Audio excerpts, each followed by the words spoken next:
کے ساتھ جو قادیانی ہے، جو نبی علیہ السلام کو آخری نبی مانتے ہیں لیکن ساتھ امتی نبی کلیم کرتے ہیں، کیا یہ یہود و نصارہ سے بدتر ہے؟ یہود و نصارہ تو آپ کے نبی علیہ السلام کو، میرے نبی علیہ السلام کو سرے سے پیغمبر نہیں مانتے بلکہ تو نعوذ باللہ جھوٹا کہتے ہیں. یہ نبی علیہ السلام کو مان رہے ہیں، ان کو آپ ان سے بدتر تو نہ کہیں. بسم اللہ الرحمن الرحیم. السلام علیکم دوستو، آپ نے دیکھا اور سنا کہ قادیانیوں کو یہودیوں سے بدتر تو نہ کہیں نا، یعنی پوری سپورٹ کرا. بھائی آپ تو یہ کہتے ہیں کہ میں قادیانی کو کافر کہتا ہوں، جتنے بھی غلام احمد قادیانی کے پیروکاروں میں انہیں کافر کہتا ہوں، تو پھر ان کی سپورٹ کی ضرورت کیا ہے؟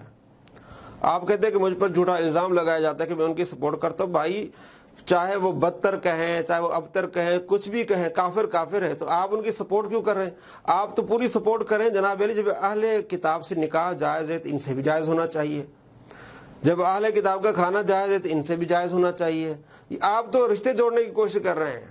جنہوں نے نبی علیہ السلام کی گستاخیاں کی، جنہوں نے قرآن کی گستاخیاں کی، جنہوں نے صحابہ کی گستاخیاں کی، جو مسلمانوں کو نعوذ باللہ کافر سمجھتے ہیں، تو آپ ان کی پوری سپورٹ کر رہے ہوتے ہیں. آپ قرآن پاک کی آیت پڑھ رہے ہوتے ہیں، جناب علی جب یہودیوں سے نکاح جائز ہے تو پھر ان سے بھی جائز کیوں نہیں؟ یہ کیا، یہ سپورٹ ہے کہ نہیں ہے؟ اور آپ یہ کہہ رہے ہوتے جناب علی اگر یہ ہمیں کافر کہنا چھوڑ دے ہم انہیں کافر نہ کہیں گے. یعنی کہ آپ کو یہ کافر کہتے ہیں تو اس لیے قادیانی کافر ہے. اگر آپ کو کافر کہنا چھوڑ دے، آپ کہتے ہیں ہم ان کو کافر نہیں کہیں گے. اور دوسری طرف آپ یہ کہتے ہیں کہ جناب علی صحابہ کرام علیہ رضوان کو جو لوگ کافر کہتے ہیں، اپنی تحقیق کے لحاظ سے ہم ان کو کافر نہیں کہیں گے. جو ہمیں کافر کہہ رہا ہے پھر ہم حق رکھتے ہیں کہ ہم اسے کافر کہیں. اور میں نے کئی دفعہ یہ گولڈن کوٹ اپنا بیان کیا ہے لوگوں کے سامنے کہ اگر قادیانی ہمیں کافر کہنا چھوڑ دیں تو ہم ان کو کافر نہیں کہیں گے. آج کی ڈیٹ میں بھی اگر کوئی کسی صحابی کو اپنے علم کی بنیاد پہ کافر بھی ڈکلیئر کر دے، وہ یہ سمجھے کہ میرے نزدیک وہ کافر تھا، تو اس سے یہ نہیں ہوگا کہ ہم اس کی تکفیر کریں گے. یعنی اگر آپ کو کوئی بندہ کافر کہے تو وہ تو ہو جاتا ہے کافر، اور صحابہ کرام علیہ رضوان کو کافر کہنے والا وہ کافر نہیں ہوتا آپ کے مطابق. یہ کیا ہے؟ یعنی نعوذ باللہ آپ کا درجہ صحابہ سے بڑھ گیا کہ آپ کو بندہ کوئی کافر کہے تو آپ انہیں کہتے ہیں جناب ولی کافر ہے، کہ ہمیں وہ کافر کہتا ہے. اور جو آپ یہ بھی کہتے ہیں کہ جو صحابہ کو کافر کہ وہ کافر نہیں ہے، تو یہ کیا ہے؟ اتنی آپ کے ذہن میں اتنا گند بھرا ہوا ہے کہ آپ صحابہ کرام علیہ رضوان کے بارے میں اس طرح کی بات کر رہے ہیں اور اپنے بارے میں یہ بات کر رہے ہیں اور پوری سپورٹ کر رہے ہیں آپ قادیانیوں کو. اور پھر بہانہ بناتے ہیں جناب علی میں قادیوں کیا سپورٹ کرتا ہوں. ہر بار آپ پروپیگنڈا کرتے ہیں کہ جناب علی اولیاء کرام نے بھی کلمے پڑھائے، انہوں نے یہ بھی کیا ہے. یہ تو نعوذ باللہ قادیانی نے تو ایک شراب کو شراب کہہ کر پیا ہے اور انہوں نے شراب کو سرکہ کہہ کر پیا ہے. نعوذ باللہ من ذالک. اولیاء کرام نے اگر اپنے کلمے پڑھائے ہوتے تو دنیا میں لاکھوں ماننے والے اولیاء کرام کے کوئی ایک تو بندہ ان کا کلمہ پڑھ رہا ہوتا، تو معلوم ہوا کہ ان کی طرف یہ جھوٹے واقعات ہیں. جس طرح احادیث بھی میں روایات جو ہیں وہ جھوٹی ہوتی ہے، جیسے ہم موضوع روایات کرتے ہیں، اسی طرح واقعات بھی جھوٹے ہیں. آپ ان جھوٹے واقعات کو لے کے جنہوں نے نبی علیہ السلام کی دین کی خدمت کی، جنہوں نے ہجرتیں کی، جنہوں نے مسلمانوں کو کلمے پڑھائے، دین اسلام کی تبلیغ کی، ان کے بارے میں اس طرح کی باتیں کرتے اور سامنے قادیانی کو سامنے لاتے. جناب قادیانی نے تو شراب کو شراب کہہ کر پیا ہے اور ان کے ولیوں نے شراب کو سرکہ کہہ کر پیا ہے، اور انہوں نے بھی نبوت کا جو ہے وہ اعلان کرا ہے، انہوں نے بھی کلمے پڑھائے. یعنی آپ ایک طرف تو اپنے آپ کو علمی کتابی کہتے ہیں اور دوسری طرف کوئی سند بھی نہیں لاتے. ہم حدیث بیان کریں تو آپ کہتے ہیں سند لاؤ. حضرت عمر رضی اللہ تعالیٰ نے یا سارت الجبل کہا تھا تو اس کی سند میں کمزوری جناب وہ ضعیف حدیث ہے. اور آپ جس کو آئنسٹائن کہتے ہیں، البانی صاحب، وہ کہتے ہیں یہ حسن حدیث ہے. تو آپ یہاں تک سند کی بات کرتے ہیں. آپ کہتے ہیں یہ کہانیاں سنا رہے ہوتے جو ہے علماء کرام، یہ کہانیاں ہیں کتابوں میں. تو جب اس طرح کی بات آ جائے، ایک جھوٹا واقعہ آ جائے، تو آپ اس پر یقین کر لیتے ہیں. یعنی کرامات پر، اچھی باتوں کو آپ کہتے ہیں یہ کہانیاں ہیں. اور اس طرح کی بات آ جائے جس کو رد کرنے والی بات ہوتی ہے، جو کلمہ کفر ہے، آج بھی اگر کوئی یہ کہے تو وہ کلمہ کفر ہے، اس کو آپ کہتے ہیں جناب علی یہ تو مطلب ان کے کلمے پڑھائیں. پھر اگلا سوال یہ ہوتا ہے جناب پھر آپ ان کے دفاع کیوں کرتے ہیں؟ بھائی جو علماء کرام دفاع کرتے ہیں وہ کہتے ہیں بالفرض محال اگر ایسا ہو تو انہوں نے حالت سہو اور حالت سکر میں کہا ہے.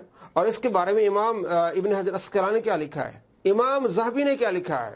کچھ دن پہلے کہ مرزا کا چیلا کا مجھے فون آیا، جناب آپ تو باعث بستامی کا آپ دفاع کر رہے ہوتے ہیں، تو وہ تو انہوں نے تو اس طرح کا کہا. میں نے کہا جناب علی میں دفاع نہیں کر رہا، یہ تو امام ابن حجر اسقلانی نے دفاع کیا ہے، امام ذہبی نے دفاع کیا ہے. امام ذہبی نے سلطان العارفین کہا ہے باعث بستامی رحمۃ اللہ علیہ کو. اگر ہمیں آپ غلط کہتے ہیں، سب سے پہلے انہیں غلط کہیں کہ ہم نے ان کی باتیں پڑھ کے ہم لوگوں کو بتا رہے ہوتے ہیں۔ وہ محدث امام ذہبی رحمۃ اللہ علیہ اگر وہ کہہ دیں کہ حدیث صحیح ہے تو ہم مان لیتے ہیں کہ حدیث صحیح ہے، مرزا صاحب بھی مان لیتے ہیں، اس کے چیلے مان لیتے ہیں۔ امام ذہبی نے، یعنی امام ذہبی اتنے محقق ہیں کہ وہ حدیث کو کہیں یہ صحیح ہے تو وہ اسلام کا حصہ بن جاتی ہے، اگر وہ کہیں کہ حدیث ضعیف ہے موضوع تو اسلام سے خارج ہو جاتی ہے۔ وہ محدث، وہ محقق ایسے اولیاء کرام کے بارے میں کہتا ہے وہ سلطان العارفین ہے، اور آگے یہ کہہ رہا ہوتا ہے کہ یہ سہو اور شکر میں ایسی باتیں ہوئی ہیں تو ہمیں ان میں نہیں پڑھنا، ان پر فتویٰ نہیں لگانا۔ آپ کس طرح کے علمی کتابی ہیں؟ آپ محدثین، پھر آپ محدثین پر چڑھ دوڑیں، آپ صرف ڈھنڈورا یہ پیٹتے۔ جناب اس طرح آپ تاثر یہ دیتے ہیں کہ آج کے علماء دفاع کر رہے ہیں۔ بھئی آج کے علماء دفاع نہیں کر رہے، یہ صدیوں سے پہلے ان باتوں کا دفاع ہو رہا ہے کہ سہو اور شکر میں ان چیزوں پر آپ کفر کا فتویٰ نہیں لگا سکتے۔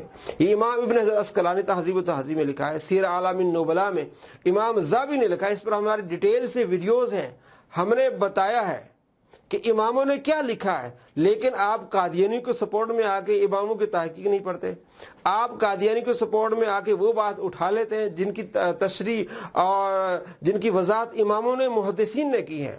دوستو آپ نے اس بندے جس نے صحیح طریقے سے، پراپر طریقے سے دین نہیں سیکھا، اور وہ بندہ جو اردو کتابیں پڑھ کے آپ کو بتا رہا ہے، اور اصل کتابیں جو ان کی تشریحات ہیں عربی میں، اور جو دین عربی میں اترا، اور محدثین جو عربی تھے جنہوں نے سکھایا سمجھایا کہ کیا چیز ہے، ان سے یہ نابلد ہے۔ جب اس کو پتہ نہیں کہ اصل چیز کیا ہے، صرف اردو کتابیں پڑھ کے اور ایک طرف اپنے آپ کو علمی کتابی کہنا، جب فضیلت کی بات آ جائے، کرامت کی بات آ جائے تو یہ کہنا کہ جناب یہ کہانیاں ہیں، اور اس طرح کی بات جو آ جائے تو آپ کہتے ہیں جناب علی یہ کیا ہو گیا، جناب علی نے تو اپنے کلمے پڑھائے ہیں۔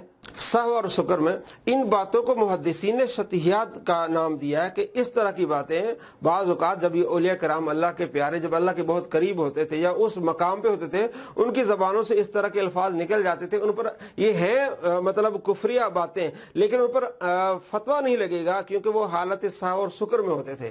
یہ محدثین نے لکھا ہے تو آپ کہتے ہیں یہ دفاع کر رہے ہوتے ہیں جناب علی۔ تو اگر آپ ہم پر فتویٰ لگاتے ہیں تو سب سے پہلے آپ امام ابن حجر عسقلانی پر فتویٰ لگائیں، امام ذہبی پر فتویٰ لگائیں، اور جو محدثین فقہا ان اولیاء کرام کو مانتے تھے ان پر فتویٰ لگائیں۔ اور اتنے سالوں سے کسی امام نے فتویٰ نہیں لگایا تو پتہ چلا کہ یہ جو اس طرح کی باتیں ہیں، بالخصوص چشتی رسول اللہ کی بات اگر یہ ہوتی اصل کتابوں میں ہوتی یا انہوں نے پڑھایا ہوتا تو محدثین نے فتوے لگائے ہوتے۔ یعنی خواجہ غریب نواز رحمۃ اللہ علیہ کے بعد جتنے بھی محدثین فقہ ہیں وہ ضرور انہوں نے فتویٰ لگایا ہوتا، انہوں نے اپنی کتابوں میں ان کا ذکر کیا ہوتا، کسی نے نہیں فتویٰ لگایا۔ پتہ چلا کہ بعد میں یہ شامل کیے گئے، جھوٹے واقعات شامل کیے گئے ہیں، اور ان جھوٹے واقعات کو اٹھا کے اور اسی طرح اولیاء کرام کے بارے میں جو زبان استعمال کرتا ہے، آپ کو معلوم ہونا چاہیے اصل میں یہ دم چلائے قادیانیوں کا اور رافضیوں کا، ان کی سپورٹ میں آ کے بار بار اس طرح کی باتیں کرتا ہے۔ اللہ کریم آپ کو ایسے فتنے باز لوگوں سے بچائے۔ السلام علیکم ورحمۃ اللہ وبرکاتہ۔